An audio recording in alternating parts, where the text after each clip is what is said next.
Hey guys, today is a re-excerpt from Advent and Christmas, and today we're going to be doing this, of course, to Christmas. So,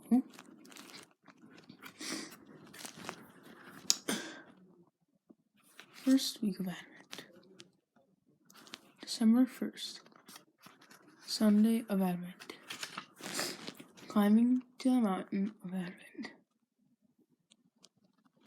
Readings, Isaiah 2, 1-5, Rom 13-11-14, Matt 24:37-144. Scripture, come, let us climb the Lord's mountain. Isaiah 2:3. Reflection.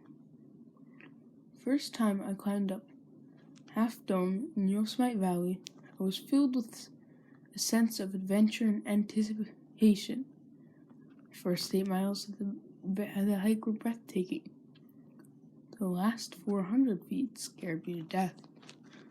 The slope is steep, and getting to the top meant pulling myself up cables along a bare granite face with parts that have a 50-degree pitch.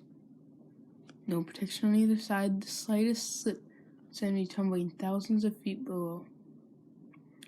During my initial attempt, I climbed only 100 feet before my fears overcame me, and I had to turn back. The mind and heart that brought me to this point were not enough to take me to the top. After multiple attempts, I had to slow down, reframe, and repattern my mindset in order to learn a different way. Only after I changed my approach to the journey, I was able to climb higher and make it to the awaiting summit. Isaiah and the psalmist speak today of spiritual journey as an ascent up to the Lord's mountain. Advent calls us to step away from the busyness of the world, to repattern the way we think of our lives in order to attain new heights in our walk with the Lord. God's path is not centered on buying and busyness, but on the business of the reign of God. This kingdom is not about war, violence, or hatred, but a way of faith, love, hope, trust, and peacemaking. Meditation. Vatican II reminded us the Eucharist is the summit of the Christian life and the source of which all its powers flow. As such, the Eucharist is the most important work of the Church and is at the heart of our spiritual ascent with God.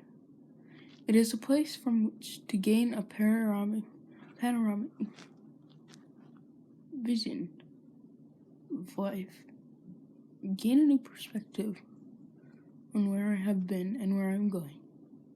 In this Advent season, how can I step away from the business of life in order to rediscover the business of my relationship with God, especially in the Eucharist? Here is a prayer. Lord, help me keep my thoughts on the things that are above. Even as I spend time and energy buying gifts for others during the season, help me to invest above all in the gifts of your kingdom and the treasures of your love, your grace, and your mercy. Tomorrow, we will be checking out December 2nd,